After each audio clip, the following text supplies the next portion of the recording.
ڕێز و سڵاو بۆ ئێوە بینەرانی خۆشەویستی تەلەڤیزیۆنی کۆمەڵە بە لێکدانەوە هەڵوێستێکی دیکە هاتوومەتەوە خزمەتتان. ژمارەی 460 پێشڕەوی کوردی ئۆرگانی کۆمیتەی ناوەندی کۆمەڵە خاکەلێوە 1404 بڵاو کرایەوە. سەرەتا بابەتمان لەسەر ئەم ژمارەیە دەبێت. سەربوتاری ئەم ژمارەیە تەرخان کراوە بۆ باسێک سەبارەت بە هۆکاری دژایەتی کۆماری ئیسلامی لەگەڵ هەڵسوڕاوانی مەدەنی و پێویستی بەرەنگاربوونەوەی ئەم سیاسەت. دواستون تایبەتە بە دەستکەوتەکانی ڕێوڕسمەکانی نەورۆزیش کۆداری ئەمساڵ لە کوردستان. پەیامی کۆمیتەی ناوەندی کۆمەڵە بە بۆنەی نەورۆز و یادێک لە جینایەتی بۆمبارانی شیمیایی شاری هەڵەبجە و یان بەختکردوانی گوردانی شوان لە زومرەی بابەتەکانی ئەم ژمارەیەی پێشڕەوە.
بەڵێ عزیزان سەرنجتان بۆ کورتکراوەی چەند بابەتێک لە بابەتەکانی پێشڕەو ڕادەکێشم چەندانەیەکتان لێرە پێشکەشەکەم. لە سەربوتاری پێشڕەودا نووسراوەت کە 7 چالاکوانی کرێکاری و مەدەنی لە شاری سنە لە لقی یەکی دادگای ئیسلامی بە تۆمەتی پرۆپاگەندەی دژی نظام و تێکدانی نەزم و ئاسایشی گشتی دادگای کراون. تۆمەتەکانیان پەیوەندیان بە هەڵگرتنی هێماکانی کۆمەڵە، خوێندنی سرودی ئانتەرناسیۆنال و بەشداری لە ڕێوڕسمی بە خاکسپارتنی دایە فەراست هەبوو. گوشارخستنە سەر هەڵسوڕاوانی کرێکاری بەشێکە لە سیاسەتێکی ئاگاهانەی ڕژیم کە لە ترسی پەرەسەندنی خەباتی جەماوەری و کاریگەری پێشڕەوانی بزوتنەوەی کرێکاریە. ڕژیم دەیەوێت پێشڕەوانی کرێکاری لە چالاکی دوور بخاتەوە و بزوتنەوەی کرێکاری لە تێکۆشەرانی بێبەش بکات. سەربوتارەکە پێشنیاری دوو شێوە بەرەنگاربوونەوەی ئەم سیاسەتە دەکات. یەکەمیان پێشڕەوانی بزوتنەوەی کرێکاری پێویستە بە وشیاری و دووربینیەوە پەیوەندیە ڕێکخراوەکانیان بپارێزن و هاوپشتی چینایەتی خۆیان پتەوتر بکەن. دووهەم حیزبە سیاسی و ڕێکخراوە چەپەکان ناوەندەکانی داکۆکی لە کرێکاران و هەڵسوڕاوانی سربەخۆ پێویستە سەرەڕای جیاوازیەکانیان یەکگرتوانە بۆ تێکشکاندنی ئەم سیاسەتە بێنە مەیدان و کەمپینێکی بەرینی سیاسی و تەبلیغاتی ڕێک بخەن. بکاربیان لەسەر کات لەو شاریا خۆلەوشە بەبرسیان بە تێری بیرن نەچێیەکێتی بەبرسیان بە تێری بیرن نەچێیەکێتی یەگرتووی لە بێبێ هەتا هێز زیاتر بێ یەگرتووی لە بێبێ هەتا هێز زیاتر بێ.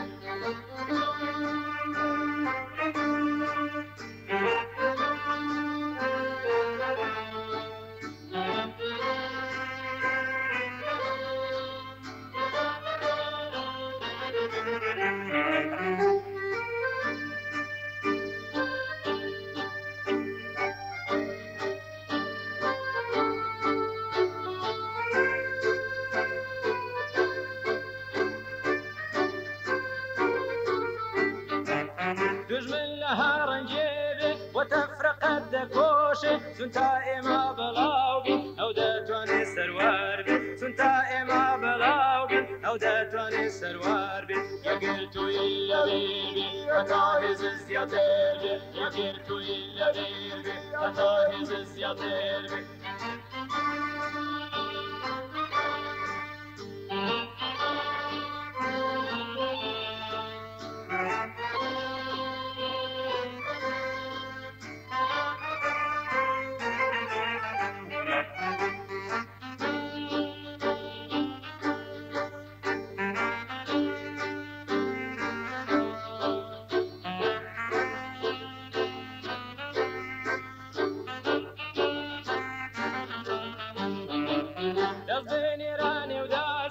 مەبەستتە مەبەستم وشار بە چاو هەڵێنە ڕێڕزگاری ببینە وشار بە چاو هەڵێنە ڕێڕزگاری ببینە یەگەر توی لەبیر بێ هەتا هێزت زیاتر بێ یەگەر توی لەبیر بێ هەتا هێزت زیاتر بێ.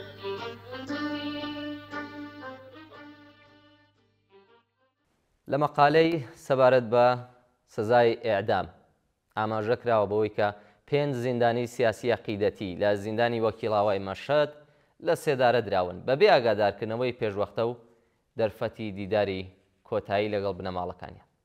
4 کەسیان سوننە و یەکێکیان شیعە بوون کە بە تۆمەتی بەغی و ئەندامەتی لە گروپە سەلەفیەکان ئەم سزایان بەسەردا سەپێنراوە. راپۆرتی لێبوردنی نێودەوڵەتی ئاشکرای کردووە کە لە ساڵی 2024دا ئێران 972 کەسی لە سێدارە داوە کە 64% ئێعدامەکانی جیهان پێک دەهێنێت. بەلوچەکان 10% لە سێدارە دراوەکان پێک دێنن لە کاتێکدا تەنها 5% دانیشتوانی ئێرانن. ئێعدامکردنی هاوڵاتیانی ئەفغانستان 3 هێندە زیادی کردووە و گەیشتووەتە 80 کەس لە ساڵی 2024 زاینیدا. هەروەها 4 کەسی ژێر 18 ساڵیش لە سێدارە دراون. دەقەکە ئاماژە بەوە دەکات کە خامنەیی مەترسی ناوخۆی و پەرەسەندنی ناڕزایەتی جەماوەری بە مەترسیەکی گەورەتر لە هەڕەشە دەرەکیەکان دەبینێت. بەڵام زیادبوونی ئەعدامەکان تەنها تووڕێی ویستی ئازادی خوازان بۆ ڕوخاندنی ڕژیم بەهێزتر دەکات. ئەسیری میلەی زیندانم ئەسیری میلەی زیندانم دوورم لە بەخت و یەقباڵم دایەژیان ناخێر وەدامە ڕۆڵەکەت سەبەی ئێدامە دایە زیندان تاریکە عمری من بە خودا شەوێکە سەبەی زوو وەختی مردنمە لە گوشەی زیندان شێت بوومە لە گوشەی زیندان شێت بوومە دایەژان چاوەڕێی مەریگم خۆزانێت سوتاوە دەریگەم زەر قسە هەن لە نێو دڵمە گەرمی باوەشێ لە بیرمە چەند خەتم نامەنووسیوە لە دنیا خۆشیم نەدیوە وەرن جەرگی مناڵڕن شیوەن ماجێر دوای مردن بۆ دەبی چاری من وابێ بەشی عومری مەزیدان بێ بۆ دەبی چاری من وابێ بەشی عومری مەزیدان بێ ڕۆڵە نازدارەکە دیدایە هەنەسە سەردتانیایە ڕۆڵە نازدارەکە دیدایە هەنەسە سەردتانیایە. بارودۆخی ژیانی کەمەندامان وتارێکی دیکەی گۆڤاری مانگانەی پێشڕەوە لە کۆتا ڕۆژەکانی ساڵی 1403 هەتاویدا کەمەندامان لە بەردەم بینایی سەرۆکۆماری کۆبوونەوە بۆ دەربڕینی ناڕەزایەتی. لە نزیکەی 9,500,000 کەمەندام لە ئێران تەنیا 3 ملیۆنیان لەژێر چاوەدێری ڕێکخراوی بێزیستیدان و 1,600,000 کەسیان موچەی لە کارکەوتووی وەردەگرن. یارمەتی مانگانەی کەمەندامان لە نێوان $10 کە کەمتر لە 1 لەسەر 10 هێڵی هەژاری فەرمیە. ئەم ڕەپارەیە تەنانەت بەشی کڕینی 1 جۆر دەرمانی تایبەت یان پێداویستیەکانی 1 ڕۆژیشان ناکات. لە ناوچە سنووریەکانی وەک سیستان و بەلوچستان یان کوردستان ئەم بێبەشیە چەند هێندەیە. ڕقامەکانی ئێران بۆ کەمەندامان گونجاو نین. ڕێگە و پیادەڕۆی نالەبار کەمی ئامرازەکانی گواستنەوەی گشتی و بینای ناستاندارد کێشەی جدی بۆوان پێکەناوە. کەمەندامانی دەرونی و زەینیش بەداخەوە لەگەڵ تێڕوانینی سوکایەتیامیزی کۆمەلگا بەرەوڕۆن. سەرەڕایبوونی یاسای پشتگیری لە مافی کەمەندامان کە دامەزرانی 3% ئەم کەسانە لە ناوەندا حکومیەکاندا دەخوازێت بەڵام ئاماری ڕاستەقینە نزیکە لە 0. کەمەندامانی ئێران لە نێوان ترس و هیوادا وەستاون لە کاتێکدا لە وڵاتانی پێشکەوتوو بۆ نمونە وەک ئاڵمان کەمەندامانی تایبەتی مانگانە نزیکەی 1,500 یۆرۆ یارمەتی وەردەگرن. معیشت شایسته حق مسلم ماست. معیشت شایسته حق مسلم ماست. بعد وعید کافیه سفره ما خالیه. بعد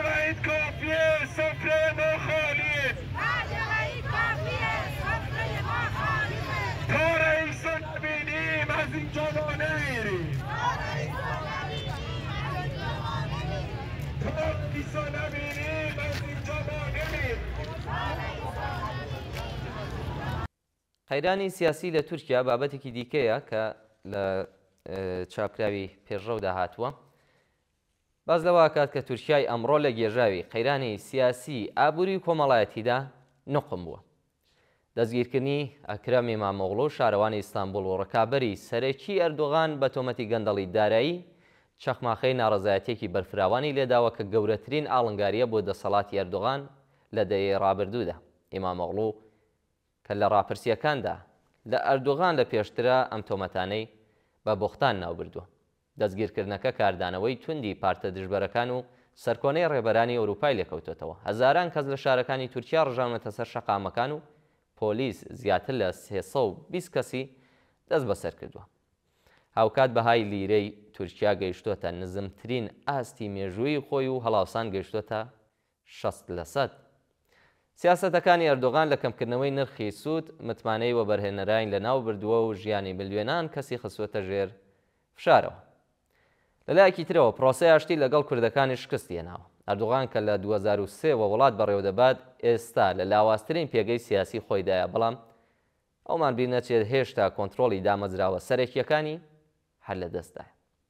ئەگەر ئەردۆغان بتوانێت ناڕەزایەتیەکان سەرکوت کات لەوانەیە تا ساڵی 2028 زاینی لە دەسەڵاتدا بمێنێتەوە. بەڵام کۆمەلگای تورکیا بە تایبەتی چینیکرێکار و لاوان چیتر ئامادە نین ئەم ئاستە لە سەرکت و ڕیازەتی ئابووری قبوڵ بکەن.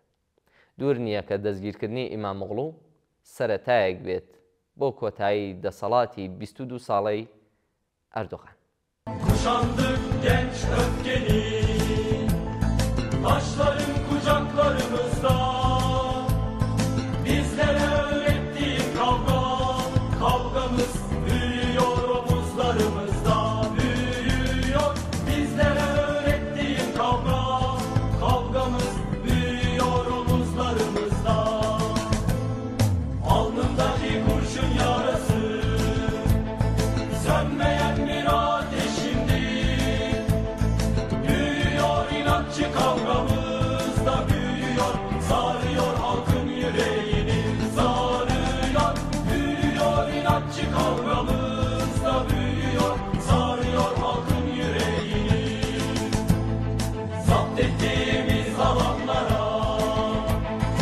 سەبارەت بە نەورۆزی ئەم ساڵ و گرنگترین دەستکەوتی لە دواستوندا هاتووەکە لە نەورۆزی 1404 یەتاویدا جەژنی بەهار لە کوردستان لە باتی تەناڕێ و ڕسمێکی کولتوری بووە مەیدانێک بۆ خۆڕاگری مەدەنی و بەرەنگاربوونەوەی سیاسەتەکانی ڕژێ. تایبەتمەندی دیاری ئەم ساڵ ئامادەبوونی بەرچاوی ژنان و کچان بەبێ حیجابی ئیسلامی بوو کە بەجلوبەرگی ڕەنگاوڕەنگ و سەمای بە کۆمەڵ یاسا دژەژنەکانی حکوومەتیان ژێر پێخست. لە هەندێک ڕێوڕەسمدا دروشمی ژن ژیان ئازادی بەرزکرایەوە و بەشداربووان ڕێوڕەسمەکانیان بە بەهاری ئازادی ناوبرد. لەسەر بەستێنی قەیرانە ئابووری و کۆمەڵایەتیەکان ئەم سەما و هەڵپەرخەیە واتایەکی دووڕەهەندی هەبوو، هەم شادی و هەم هاوارێک دژی سەرکت و بانگەوازێک بۆ ئازادی. خاڵی سەرەکی بەڕێوەچوونی نەورۆزی ئەم ساڵ ئاستی بەرزی خۆڕێخستنی جەماوەر بوو. سەرەڕای کۆسپە ئەمنیەکان چالاکوانیان توانیان ڕێوڕەسمەکان لە دەیان شوێندا بە هەماهەنگیەوە بەڕێوە ببن کە نیشانەی بوونی پێکاتەی کۆمەڵایەتی و سیاسی دەرەوەی کۆنتترۆڵی حکوومەتە.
بەخۆشی و بەهاتەوایە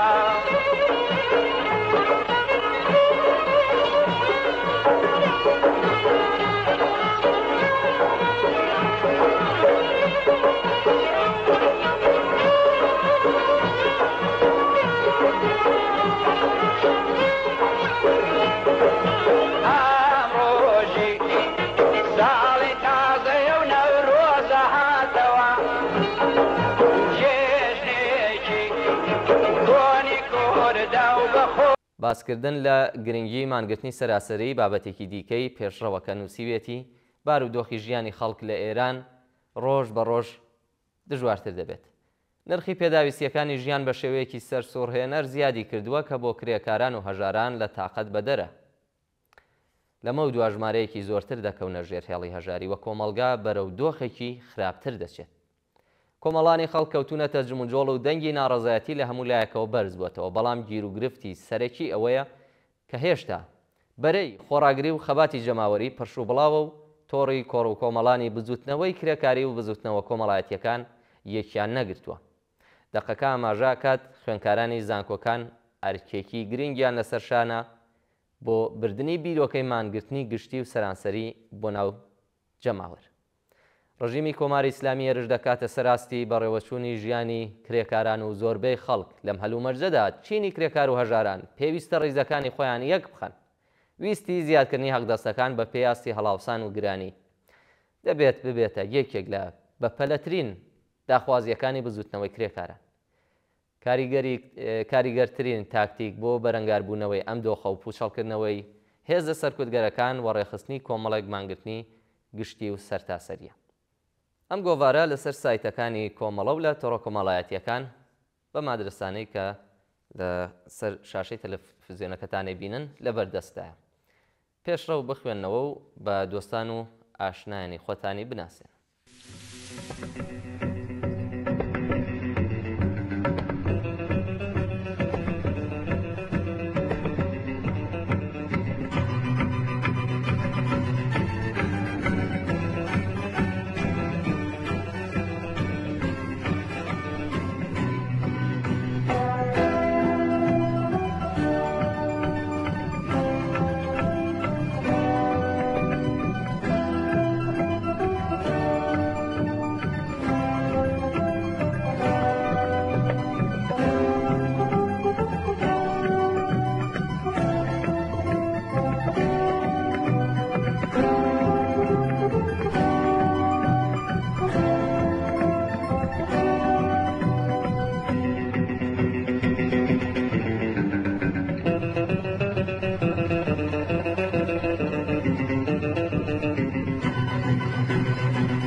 بینەرانی خۆشەویست، بابەتێکمان لەبەردەستە لە نووسینی زۆر بەڕێز سازیان شەهید تالب بە ناوی بۆ ئەوەی ژن نەکوژێت تکایە بێدەنگیان بکەن. بابەتەکە بەم شێوەیە دەست پێکات هەواڵەکانی کوشتنی ژنان لە هەرێمی کوردستان ڕۆژ بە ڕۆژ لە زیادبووندایە. ئەوەی جێگەی مەترسیە بێباکی و بێخەمی دەسەڵات و داواکاری گشتی و لایەنە پەیوەندیدارەکانە. تەنانەت لە بڵاوکردنەوەی ئاماری قوربانیەکانیشدا سڵ دەکەنەوە بەڕاستیەوە ئامارانە ناخەنە ڕوو. تا دێت گۆڕستانی ژیان گەورەتر دەبێت و ڕێکخراوەکانی ژنان و ئافرەتان و کۆمەڵگەی مەدەنی فریای ئەو هەموو ناڕەزایەتی و بەیاننامەیە ناکەون. کۆبوونەوە و چالاکی سەر شەقام و دەنگ هەڵبڕینەکان تەنها دەبنە وێنەی ناو سۆشیال میدیاکان و بەرپرسێکی گرنگ نایەتە سەر هێڵ. تا پێکەوە دەست بخەینە سەر ئازارەکان و بە یەک دەنگ هاوار بکەین نابۆ کوشتنی ژنان بە پاساوی جۆرا و جۆر. بیانوەکان بۆ کوشتنی ژنان زۆرن. کار گەیشتوێتە ئەوەی کە کوشتن لەژێر پەردەی پاراستنی شەرەف نەماوە، بە بەڵگەی ئەوەی کە ئێستا لە پێناو ئەوەی ژنێک نایەوێت شەرەفی لەکەدار بکرێت دەکوژێت. کوشتنی دوو خشکی پزیشک لەگەڵ دایک و باوکیان بەڵگەی ئەو ڕاستیان کە کوردستان بۆتە مۆڵگەی ئینسان کوژان کە بارەزووی خۆیان بەناو شەقامەکاندا پیاسە دەکەن. بە بیانووی نەبوونی بەڵگەی پێویست ئازاد دەکرێن و بە بەرچاوی کەسوکاری قوربانیەکانەوە دێن و دەچن. لەلایەکی دیکەشەوە لەلایەن هەندێک کەسی دەمارگرش فتوای نادروست دەردەکرێن کە تونند و تیژی گەورەی لێ دەکەوێتەوە. پاڵنەرەکانی پشتی کوشتنی ژنان ئەگەر جارێک ناحاڵی بوون و تێنەگەیشتن و عەقڵی چەقبەستووی زۆرینەی پیاوانی کۆمەڵگە بێت چەندین جار بە هۆکاری وتار و هاتوو هاواری هەندێک لە پیاوانی ئاینیەوەیە کە بەردەوام منبەرەکانیان کردوتە باسی ژنان و شەرەف و ئەو ئەخلاقی کە خۆیان پێوەریان بۆ داناوە. بەوەشەوە ناوەستن منبەرەکانیان گواستوتەوە بۆ نێو سۆشیال میدیا و ماف بە خۆیان دەدەن دەست ببەن بۆ تەواوی ژیانی ژن و باشکرا کۆتوبەندیان کردوتە دەم و دەست و چاو و بیرکردنەوەی ژنانەوە. ئەوە جێگەی سەرسوڕمانە بەشداریکردنی پیاوان و گەنجان لە ناو ئەم تۆڕە کۆمەڵایەتیانەدا بە ئاراستەیەکە کە بیریان چۆتەوە ژن، دایک و خوشک و هاوسەریانە. ژنانێکیش کە بۆنەتە زمان حاڵی بەناو مەلاو ئەو پیاوە ئاینیانەی کە تەنها باسی ژن و شەرەف دەزانن هێنانی ژنی دووەم و زیاتر بۆتە بەشێکی باسەکانیان و دوجار لێکەوتەی لەم جۆرە کوشتنانەی لێ دەکەوێتەوە.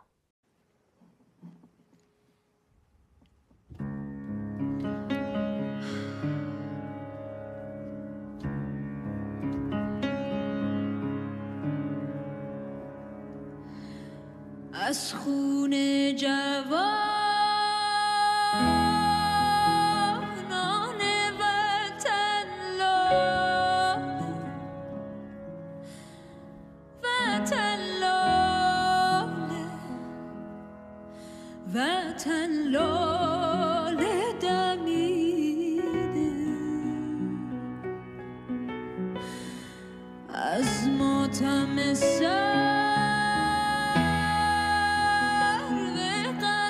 شان سر و جانم سر و خدا سر و خمیده چه کج رفتاری ای چرخ چه بد کرداری ای چرخ سر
بابەتێکی ترمان هەیە دەربارەی ئەوەی کە بۆچی ژنان لە ئێران ڕۆژ بە ڕۆژ هەژارتر دەبن. هەژاری لە ئێران ڕۆژ بە ڕۆژ زیاتر ڕوخسارێکی ژنانە بەخۆ دەگرێت. ژنان بۆ دۆزینەوەی کار، پەیداکردنی داهات و تەنانەت دابینکردنی خەرجیەکانی ژیانی خۆیان بەراورد بە پیاوان ڕوبەڕووی ئاستەنگی ئابووری زیاتر دەبنەوە. هادی ساڵحی ئیسفەهانی ئەندامی دەستەی زانستی زانکۆی ئیلینۆی ئەمریکا لە توێژینەوەیەکدا کە لە ساڵی 1403 هەتاویدا سەبارەت بە بازاڕی کار لە ئێران ئەنجامی داوە پێی وایە کە گەشەی ئابووری نزم، ڕکودی ئابووری بەرز لەگەڵ کێشە کولتوریەکان و دیدگای نەریتی کە پیاوان بە ناناوەری ماڵەوە دەزانێت بۆتە هۆی ئەوەی کە ژنان بە خێرایی لە بازاڕی کار دەربکرێن و دۆزینەوەی کار و پەیداکردنی داهات بۆیان سەختتر بێت لە ڕێژەی کارکردنی ژنان لە ئێران لە نزمترین ئاستی خۆیدایە و بەردەوام لە کەمبوونەوەدایە. ئەم کەمبوونەوەیە بەرهەمی سیاسەتی جیاکاری، سنووردارکردنی کۆمەڵایەتی و نەبوونی دەرفەتی یەکسان لە ژینگەی کاردایە.